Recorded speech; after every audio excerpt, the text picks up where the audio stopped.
हार की यही वजह है। आम जनता पसीना पोंछ रही है। महंगाई से जितना त्रस्त है उससे भी ज्यादा त्रस्त भ्रष्टाचार से है, अत्याचार से है। मोटरसाइकिल का चालान 5,000 और 10,000 काटा जाता है। यह जो अत्याचार हो रहा है, यही कारण है। जनता के दिलों से ये लोग खारिज हो चुके हैं। अभी तो घुटने के बल किया बैसाखी पे खड़े हो सकते हैं। आने वाले वक्त में देख लीजिएगा, ये तो लेटने लायक भी नहीं रह जाएंगे। होने दीजिए उत्तर प्रदेश का चुनाव। आज की डेट में आप छुपाते हैं, दिखाते नहीं हैं। 2022 में चुनाव हुआ था तो 260 सीटें जीती है एनडीए। 2024 का चुनाव हुआ है, 137 सीटों पे बढ़त है एनडीए को। 137 विधानसभा क्षेत्रों में एनडीए की बढ़त है। 266 विधानसभा क्षेत्रों में आज इंडिया की बढ़त है। जो इंडिया मात्र 116 सीटों में है, उसको 266 में बढ़त है। अब आप सोच रहे हैं कि 137 को हम समीक्षा करके फिर 200 कर लेंगे। अब वो सोच रहा है कि 266 हो गई है, इसको 350 करना है। याचिका एक तरफ उस कुर्सी पर बैठे हुए जज को भी मिलाट कहा जाता है, और एक तरफ सारे लाडों के ऊपर जो बैठा हुआ लाड है उसे भी लाड कहा जाता है। यहां हमारे वकीलों ने, आदरणीय गोपाल चतुर्वेदी जी ने, आदरणीय डीएस मिश्रा साहब ने, आदरणीय उपेंद्र उपाध्याय जी ने, आदरणीय अजय श्रीवास्तव जी ने कोर्ट के सामने अपना पक्ष रखा, और ऊपर वाले जज के सामने गरीब जनता ने अपना दर्द उनके सामने बयान किया। और परिणाम यह है जो आज मुझे न्याय मिल गया। और जो लगातार खबरें बनाई जाती थी, अब उस पर तो विराम लग गया है। कई चैनल वाले अभी सलाह दे सकते हैं, सलाह देंगे कि इसके लिए भी आगे सुप्रीम कोर्ट में अपील है, तो उसके लिए भी अफजाल अंसारी तैयार। सर, आपने क्षेत्र की जनता के लिए कोई खास संदेश इस मौके पर? सबको बहुत बहुत धन्यवाद, आभार। उन्होंने जो साथ निभाया इस विपरीत परिस्थितियों में, चुनाव के लिए दौरान भी और चुनाव के बाद भी, तमाम तरह से जनता को भ्रमित करने, डराने और तमाम तरह का कुचक्र रचा गया, उसके बाद भी अफजाल अंसारी के चाहने वाले, मानने वाले, जानने वाले अंसारी परिवार को अपना आशीर्वाद और अपनी दुआ देने वाले, आज उन सब लोगों की विजय का दिन है, और इसलिए इस विजय की उनको मुबारकबाद देता हूँ। निचली अदालत से सजा मिलने के बाद भी आपने कहा था कि न्यायपालिका पर हमें भरोसा है। पिछले कई बार हम लोगों ने जब बातें की तो आपने कहा न्यायपालिका में भरोसा है। आज वो दिन ऐसा आया है, क्या कहेंगे न्यायपालिका पर?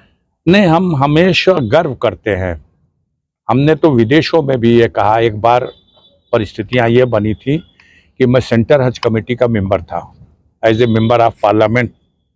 ये 2004-5 की बात है, जब हज कमेटी के मेंबर के हैसियत से मैं अरब गया था।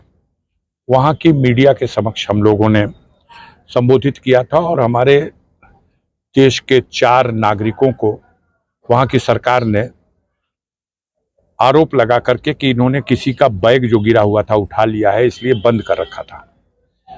तो हम लोगों ने उनके लोगों से मिल करके और मीटिंग की और उनसे अनुरोध किया कि साहब 1 साल हो गया, अब आप इनको रिहा कीजिए। उन्होंने कहा कि एक सुझाव दिया कि स्वीकार कर लें लोग जुर्म तो छोड़ दिए जाएंगे। हम लोग जानते हैं वहाँ स्वीकार कर लेगा तो आदमी हाथ काट देंगे, कुछ कानून इस तरह का है। तो सच्चाई भी ये नहीं थी, न वो लोग चोर थे न कुछ थे। तब उस समय भी हमने जो 2 मिनट 5 मिनट अपने बहस करने का मौका मिला था, तो हमने कहा था देखिए, आपके यहाँ अदालतें शरई अदालत है और शरई कानून है, लेकिन हमारे यहाँ लोकतंत्र की व्यवस्था में स्वतंत्र अदालतें हैं। हम लोगों को भी अदालत में खींच लिया जाएगा अगर ये लोग जो बंद हैं, जो निर्दोष हैं, अगर इनके साथ न्याय नहीं करा सके। हम इसलिए इनकी वकालत करने आए हैं और आपके सामने ये पक्ष रख रहे हैं कि ये चोरी की नीयत नहीं थी, ये उन्होंने वो बैग उठाया था इसलिए कि वो हम काउंटर पर ले आके जमा कर दें कि किसी का छूट गया है। बाद में वो दोनों रिहा हुए थे। तो हम तो विदेशों में भी जब कभी मौका मिला अपने देश की न्यायपालिका पर गर्व करते हुए उनके सामने भी उसका पक्ष रखे और उनको आईना दिखाया। एक हमारे देश की न्यायपालिका है जहां सिटिंग प्रधानमंत्री न्यायपालिका के गेट से फैसला आता है और बाहर कर दिया जाता है कुर्सी से। आज भी है। पार्लियामेंट का हाउस चल रहा है, कब से शरीक होंगे? बस कल से कोशिश करूंगा, कल से। आज निकलना है, आप लोग आ गए इसलिए मैं 2 घंटे से इसी में बैठा रह गया, क्षमा चाहता हूँ। सांसद जी, एक अंतिम सवाल ये है कि नरही में जिस तरह की जो घटना हुई है, क्या लगता है आप गाजीपुर में करा लो, आप बनारस में करा लो, आप चंदौली में करा लो, कहीं भी करा लो, आप थाने पे क्यों करा रहे हो? ब्लॉकों में करा लो, तहसीलों में करा लो, सरकारी विभाग के हर कार्यालय पे करा लो। इस सरकार में बैठे हुए लोगों ने किया क्या है? सरकारी मशीनरी को इतना दुरुपयोग किया कि उनको बेलगाम बना दिया। जब 100 गलत काम आप उससे कराएंगे तो वो गलत काम करने का आदी हो जाएगा। कुछ गलत काम आपके कहने से करेगा, कुछ गलत काम अपने लिए करेगा। यही हुआ है। वहां वसूली कोई अकेले दरोगा की बात है, नीचे से ऊपर तक आप देख लीजिए जाके। मैं आपको बता रहा हूं, पिछला बजट सेशन जब चल रहा था, फरवरी के महीने में उस क्षेत्र के विधायक संग्राम सिंह यादव ने उत्तर प्रदेश की विधानसभा में बोला था इस नरही थाने के और वहां की वसूली के बारे में। आपके यहां ताड़ी घाट चले जाइए ना, आपके यहां करमनासा के पुल पर गहमर थाने चले जाइए, क्या हो रहा? अंधेर है, लूट है। ये मैं अभी पूछना है। हमारे देश में चोर और बेईमान की संज्ञा दे दी गई राजनेताओं को, अब इनको छूट मिल गई है। हमसे तो भरवाया जाता है कि आप अपनी अचल संपत्ति, चल संपत्ति का विवरण दो। कोई भरवा ले इनसे, कोई भरवा ले। एक एक थाने पे बैठे हुए लोग 20-20 लाख, 50-50 लाख रुपया कमा रहे हैं। ये रुपया कहां जा रहा है? कौन इसकी जांच करेगा? कहां भ्रष्टाचार नहीं है? जेल में भ्रष्टाचार नहीं है?